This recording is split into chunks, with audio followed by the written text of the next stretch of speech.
Welcome to this breaking news audio edition of the MMA After Hour. I am Ariel Helwani of MMA Fighting.com, and today we are talking to, without a doubt, the most talked about fighter in mixed martial arts today, the UFC light heavyweight champion, Jon Bones Jones. Jon, thank you so much for taking the time out today. Ariel, no problem, man.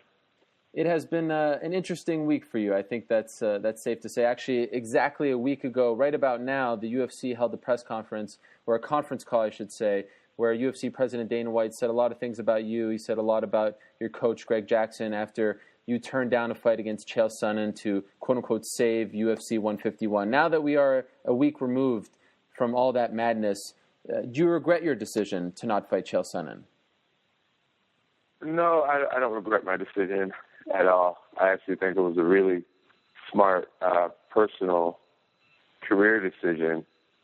And, I think now it's probably a better time to talk about it now that some people's emotions are a little bit out of the way and, people can use their logic and thinking skills here really to set the situation for what really happened.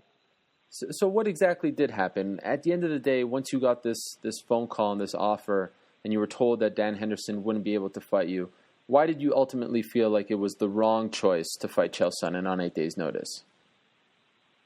Well, there's a few main reasons why I decided not to fight Chael Sonnen. And the reasons are, first reason is I talked to my coaches about it right away. And I got my boxing coach together with my Muay Thai coach. I brought my wrestling coach, and I brought my jiu-jitsu coach, and who was also Greg Jackson, my strategist jiu-jitsu coach. So here I am. I'm with a staff of coaches who knows my game in and out. They know my weaknesses. They know my strengths. They know what I've prepared my muscles to, how I prepared my muscles to react. And each coach said to me right away, no doubt we can win this fight. They honestly believe that I could win the fight. But they also said, I want you to be aware of the fact that you prepared for a complete opposite style. So Dan Henderson is a fighter that uses his overhand right. He uses his straight right, his right uppercut. He crouches over to his right a little bit. He shoots. He has this certain type of punch game that he does. He's a good scrambler. He doesn't really pressure into you. Anyway, I'm not going to get into all the details about the fight because it probably sounds taboo to people who don't really understand fighting deeply. But anyway, to sum it up, Chael Sonnen he's a southpaw. He has a completely different pressure, different takedown. His head's on the opposite side. His ground and pound's different. He's susceptible to different submissions. He's just a completely different warrior.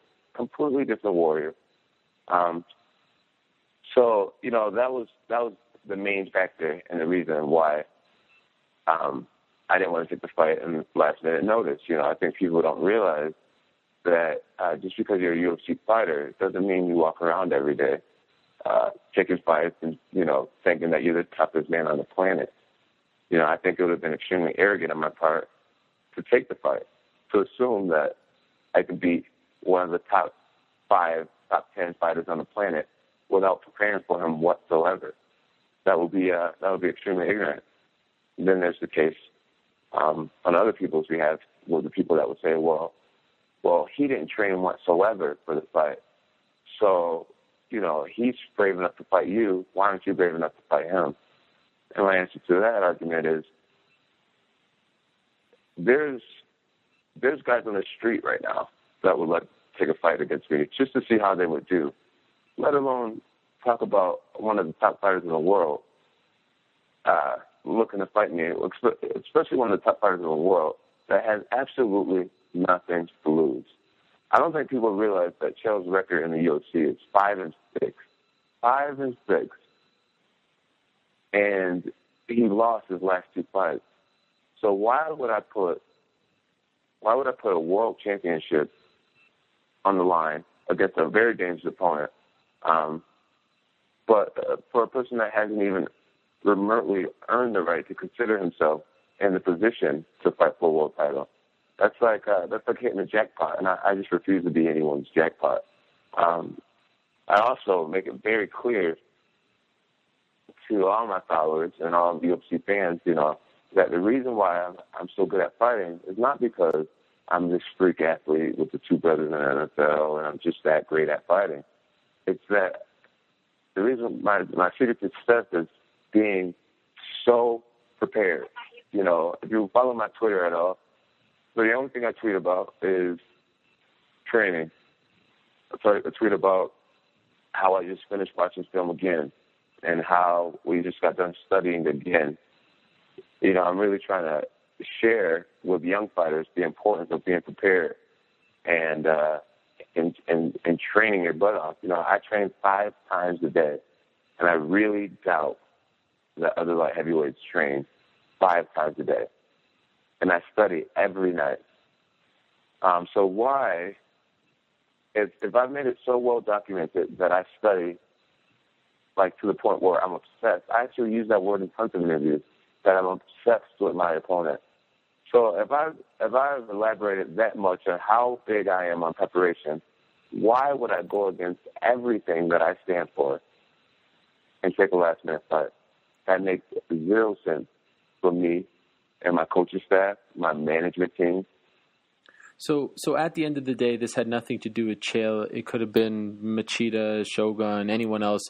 It was about the timing and not having enough time to prepare for a new opponent. You would have said no, correct me if I'm wrong here, to anyone not named Dan Henderson, right? The only person that I would have fought would have been Rashad Evans, because his style is so similar to Dan Henderson. Rashad Evans is a guy who wrestles very well. He scrambles very well in certain positions. And he has a huge overhand right. His left hand isn't really that big of a threat, but it's there. Rashad Evans, stylistically, was the only fight that was similar enough to the skill set we had trained ourselves to be able to perform. It would have been the only match similar enough that we probably would have defeated him with the same moves that we had drilled. Fighting is a lot about improv, but it's a lot about repetition.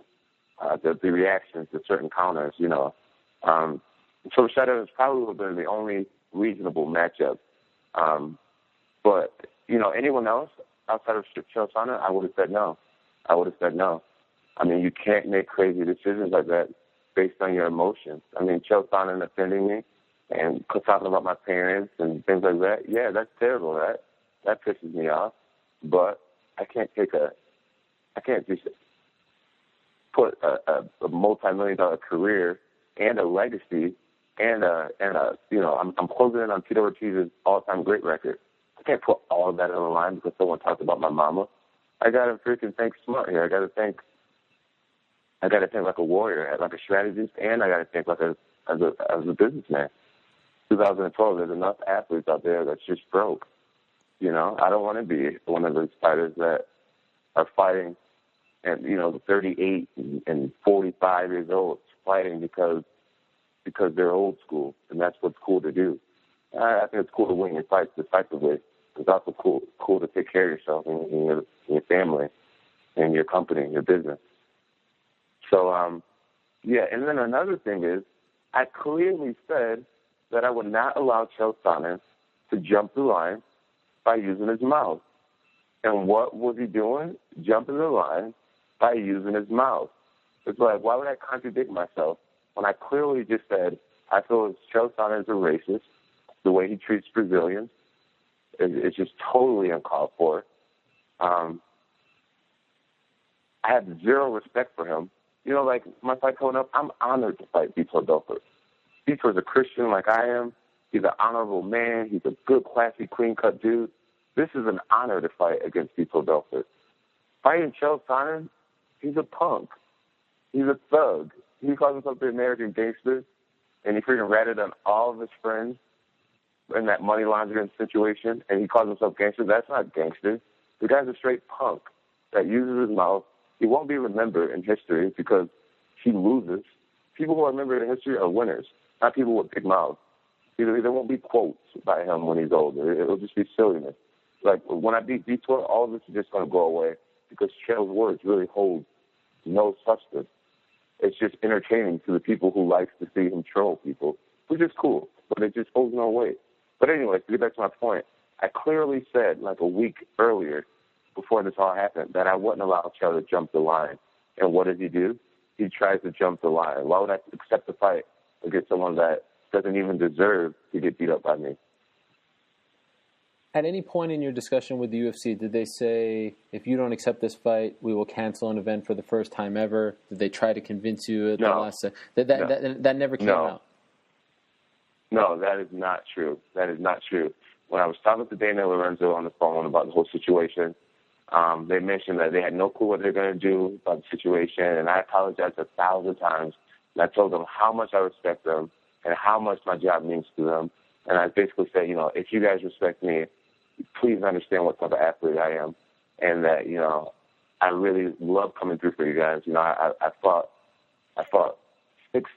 4 times in 10 months. I did every media tour I had to do. At times I didn't know if I was going to win this fight because I was doing so much media for the UFC. I do tons of things that I don't get paid for and things like that just to do it, just to try to be a company guy. I had a lot of pride, and I still do have a lot of pride in trying to be a company guy for the UFC. But putting my livelihood on the line, you can't ask me to do that. You just can't ask me to do that. I have way too much to lose. And they should have understood that. They could have kept the card going. But instead, they made the executive decision to cancel the fight, and blamed it all on me. If I knew I had power to cancel fights, I'd probably be. That's just, it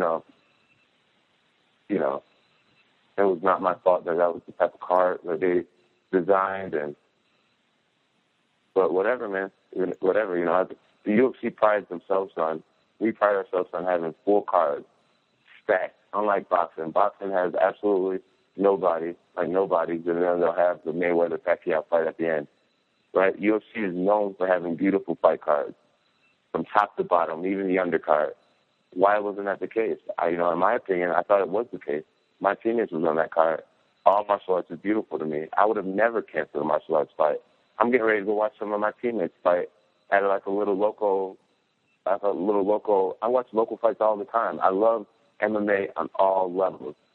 So even all the other fighters that are pissed at me, don't be pissed at me. I'm not the one who basically said you weren't good enough for pay-per-view. That wasn't my decision. I had to protect me, myself. But I'm the CEO of Jon Jones brand, not other fighters or not the UFC's brand.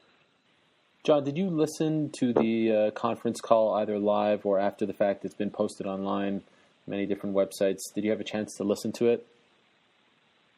To be honest with you, I only check my Twitter. I check my Twitter, and I got lots of people sending me lots of hate mail, but it's falling down really fast.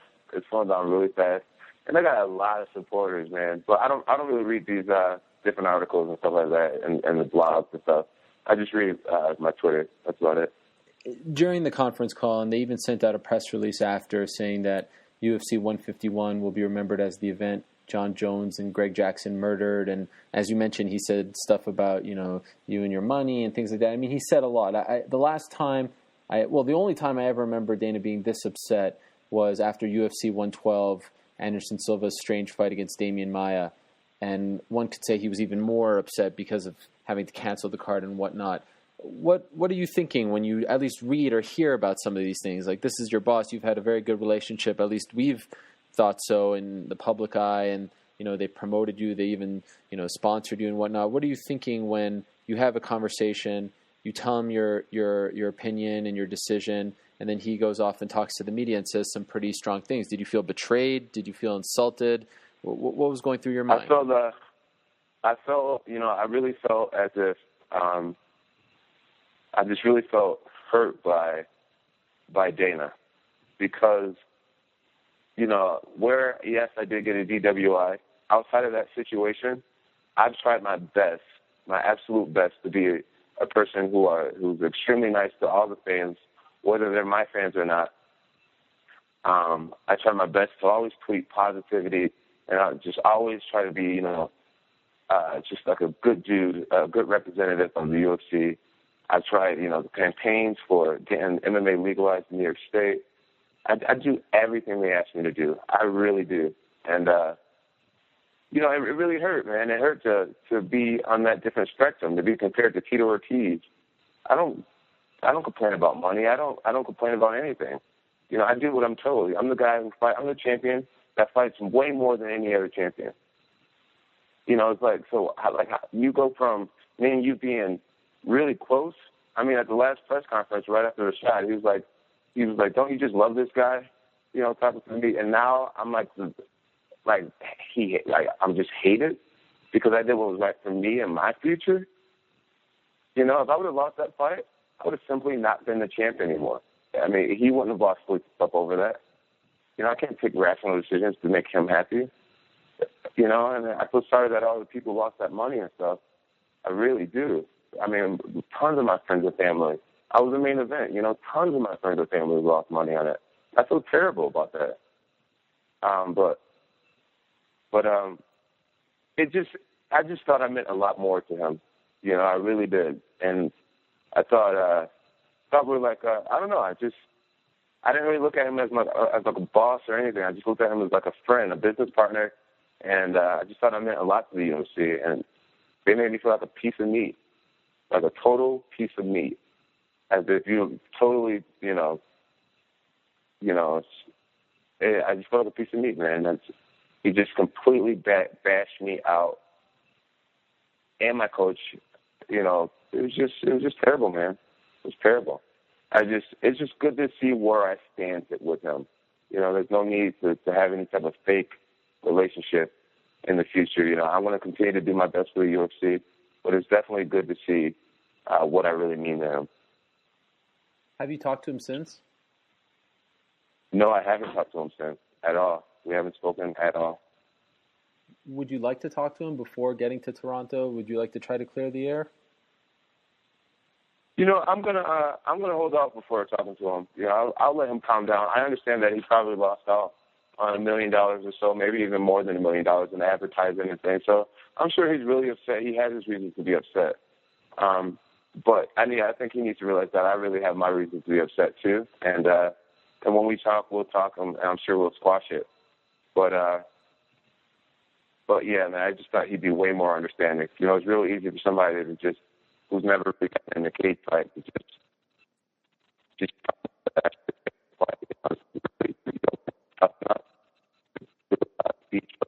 you think I'm scared? I'm a 25-year-old defending world champion. You really think I'm scared? It's not about being scared. It's about being smart. And then what about on the flip side? What was, I thought, most surprising about the situation was a lot of your fellow fighters didn't stick up for you. A lot of them went to Twitter and, were saying they would fight. Did that surprise you? You know what? It didn't surprise me. My job is not to be popular amongst fighters. The fighters don't pay my paycheck. The fighters aren't buying Jon Jones T-shirts. That's not my job, is to take care of the fighters. I could really care less if any fighter in the UFC likes me or not. My job is to go there, show up once or twice, 3 times a year, and do my job and go back home. As long as King Jackson's fighters respect me, which they all do, and I love them to death, and that's all that really matters. Obviously I do have friendships amongst a lot of the UFC fighters, but for the ones that are talking trash about me, they really don't matter. They have nothing to do with my life or my career. When you look at some of the criticism, Jon, and to elaborate that a little more, they really should look at what happened. Jon Jones is not a UFC executive. I had zero power in canceling a fight. So if they're too afraid to tell Dana that they're upset with them, that's on them. So, blame it on me if they want. Be a man and really talk to the guy who made that decision.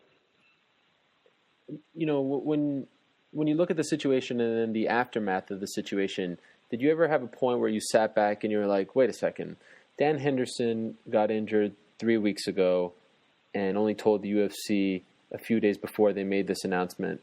Of course, there was Lyoto Machida turning down a fight. A bunch of other fighters before Chael Sonnen turned down the fight. Apparently, Shogun Rua, according to one report, turned down a fight. Did you feel as though, okay, maybe you can sit there, you can criticize me for the decision not to fight Chael, whatever, but all these people who are coming out and blaming the entire thing on me, like, do you ever have a moment where it's like, what is going on in this world? Like, how did this whole entire MMA community turn on me for something that you clearly don't think is your fault? You know what I'm saying? Yeah, absolutely. Absolutely. You know, I felt as if, first of all, I think it's funny how Chael Sonnen became a hero out of this thing, because at the end of the day, he had nothing to do with the fight. It's like, I almost felt as if I signed a package deal to fight Dan Henderson or Chael Sonnen, and I, like, turned down both of them type of thing. It's like, Chael had nothing to do with this, and he just talked his way into the limelight somehow, you know, when he really had nothing to do with the fight at all. This fight, I signed a contract to fight Dan Henderson, not Dan Henderson and his best friend. You know, so, and then Dan Henderson is even talking trash about me not taking the fight against Chael. It's like, that's not the contract I signed.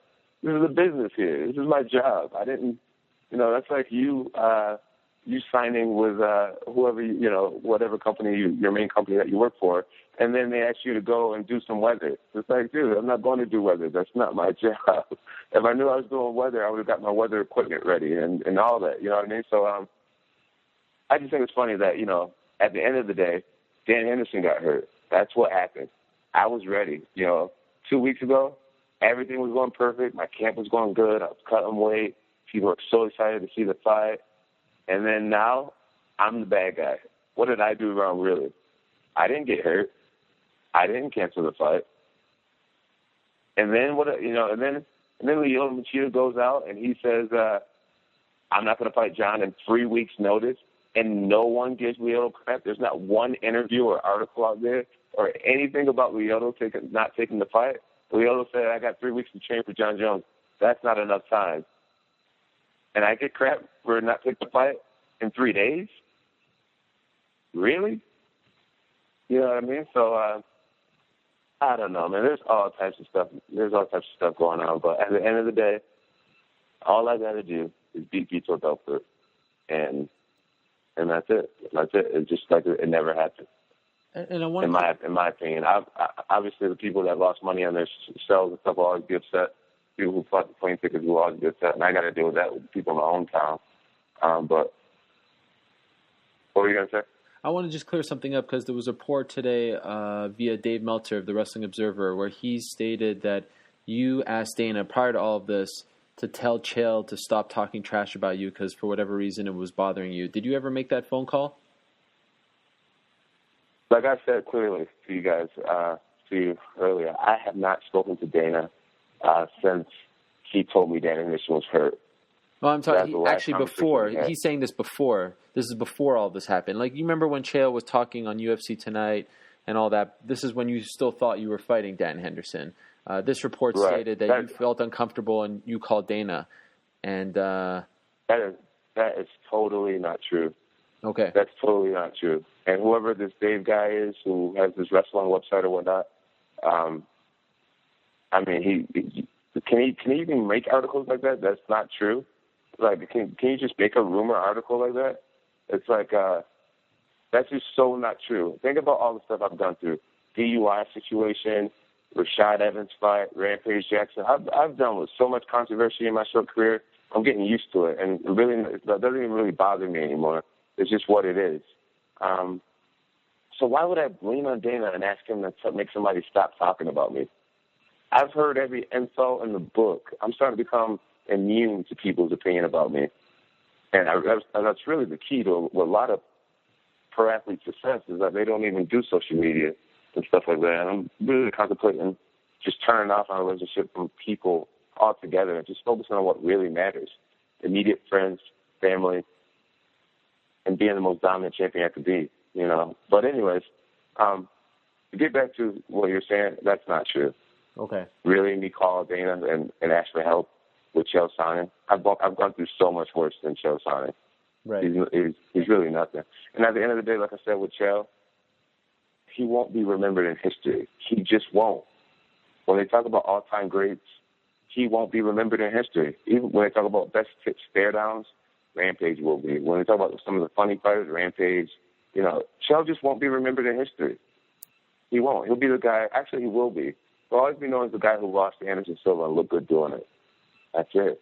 So let him talk, man. He's getting his Twitter followers up.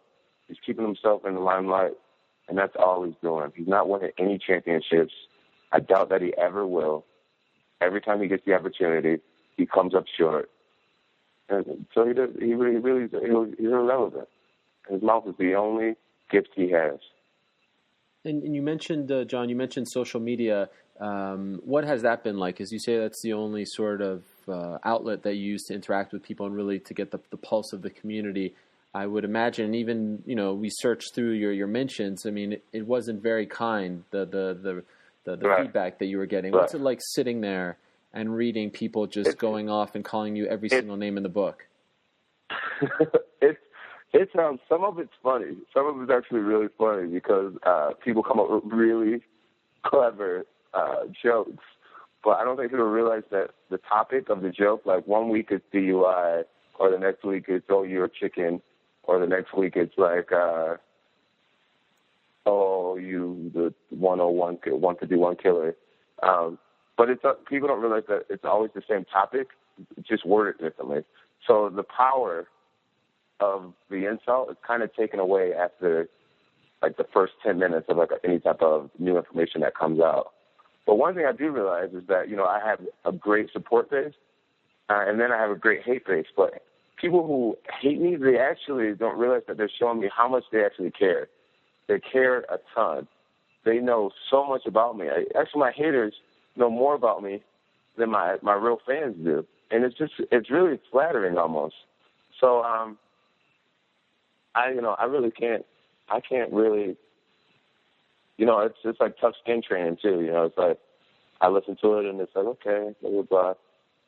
But I'll probably stop eventually. All my teammates, especially my older ones, they're like, dude, we don't check our Twitter at all. We just tweet and don't even read people's responses. So you're listening to like 12-year-old boys and stuff who are sitting at home talking trash, and you're out there, a world champion, putting yourself on the line, putting your life, putting your health on the line. You're out there living out there, and so people can't really let them get you down. So I'll probably just stop with social media eventually, and just kind of disappear in between fights like GSP do and all those guys. Mm. And what about your overall sort of approach now to your career? Because when you started, it was like Jon Jones can do no wrong. He's taking down muggers hours before his title fight, and he's clean cut, and he says all the right things. And now people are saying, well, why doesn't he run with this persona? Be the bad guy. Be like Josh Koscheck. How are you going to feel comfortable with yourself? And there are clearly people that don't like you, and that happens in every walk of life. And there are clearly people who always look for a reason not to like you. How are you going to deal with this? Are you going to try to win them over? Are you going to be a new Jon Jones and say, like, have you thought about that? Your quote unquote new persona? One of the biggest ways that I think about it and I look at it is a lot of the great athletes and their sports were hated. You got to be hated, man. You got to be. And that's the only way you know that you're really doing things right. I mean, LeBron James, people hate him, but the dude is still paid and he's still a champion and he's still happy. He still has his family, and I'm really just here to take care of my family. That's first and foremost. People who hate me, they don't realize that they're my biggest advertisers. All the people who write me hate mail, all their followers read the hate mail. They're like, oh, who's this? And then they start following and stuff. So it's just like, it just comes with the territory. It comes with the job. And, as long as I keep it in perspective and not really think about it personal, I'll always be okay with it. You got to realize that, most of these people have never met me in person before.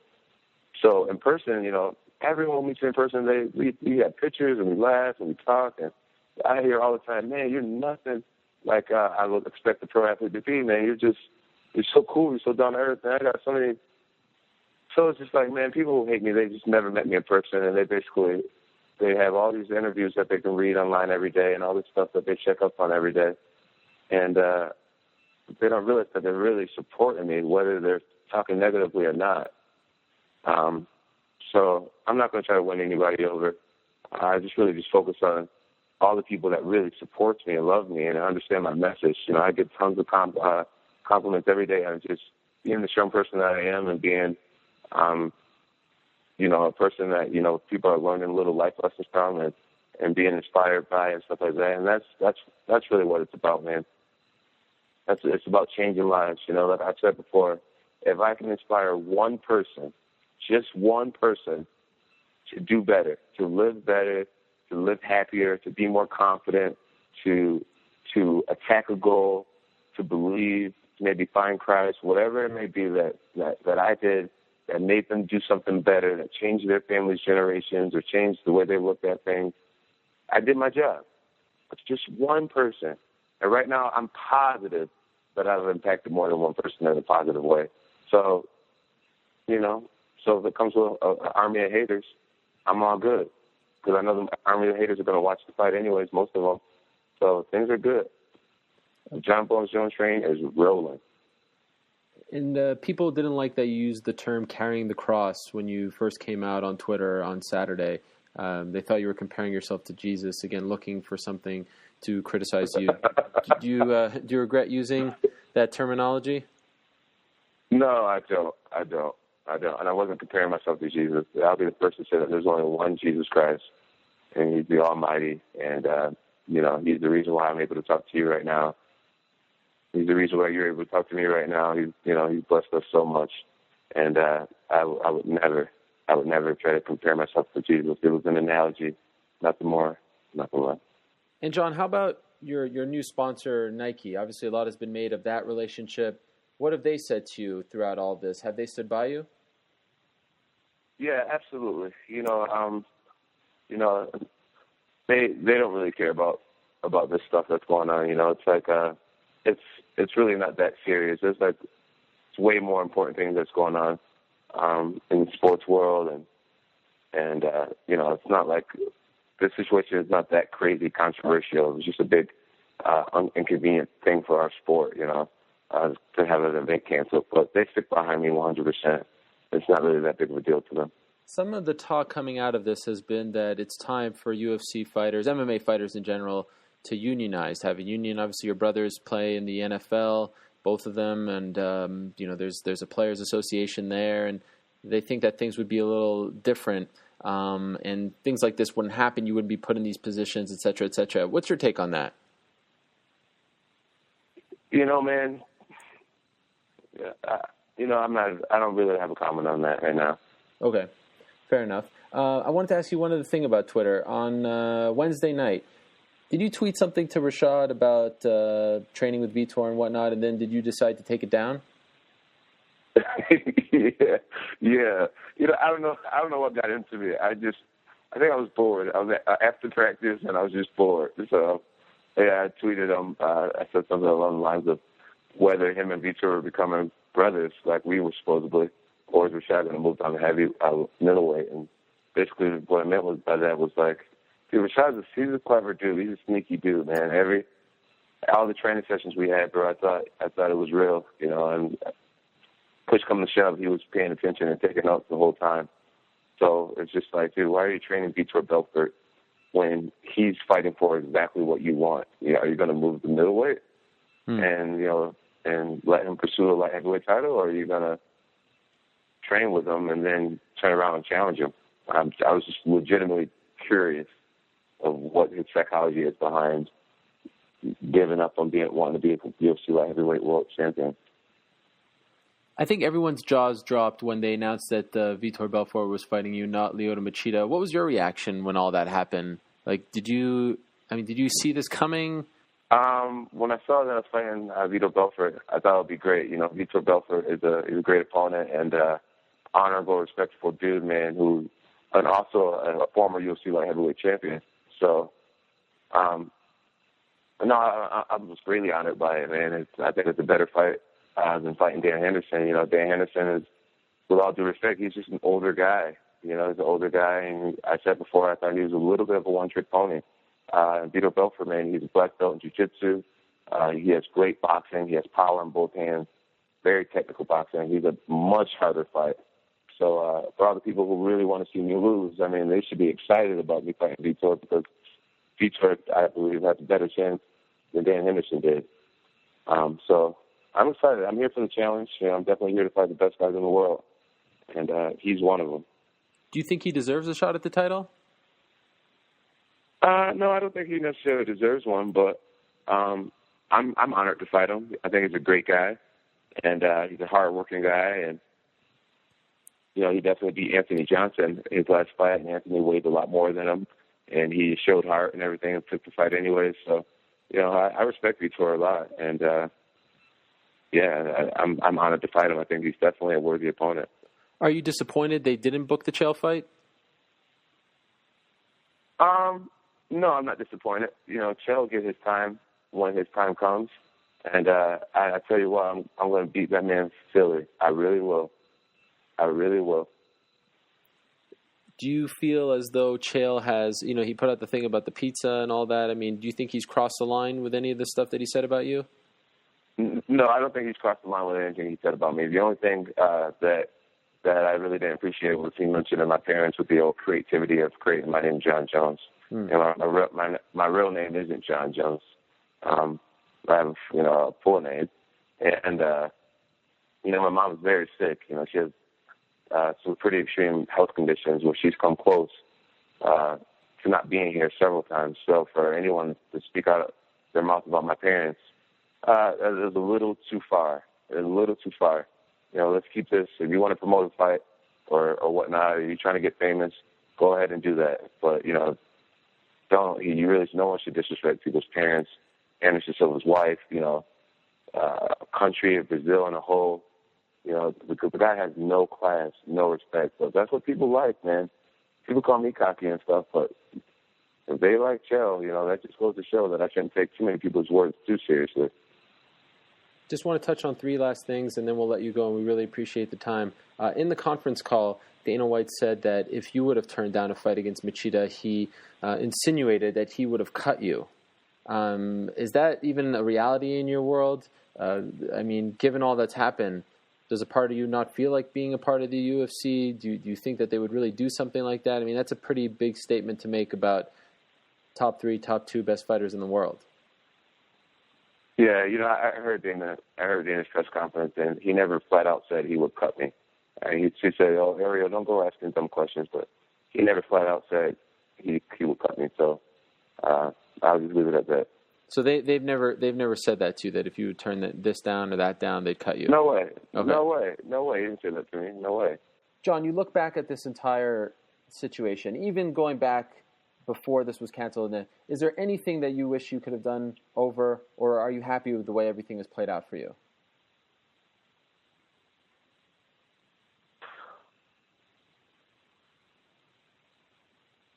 Well, you know, it's hard to say.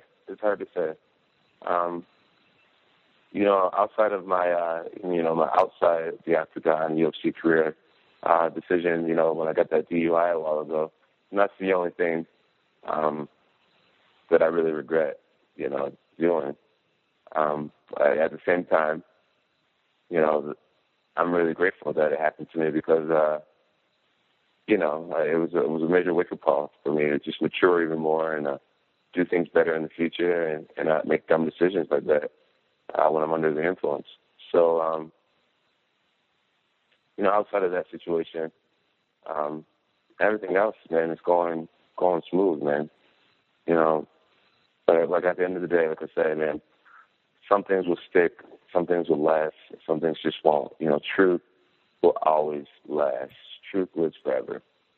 And the truth about the UFC 51 situation, you know, the people will really use their minds and not just let people paint whatever picture they want, paint it.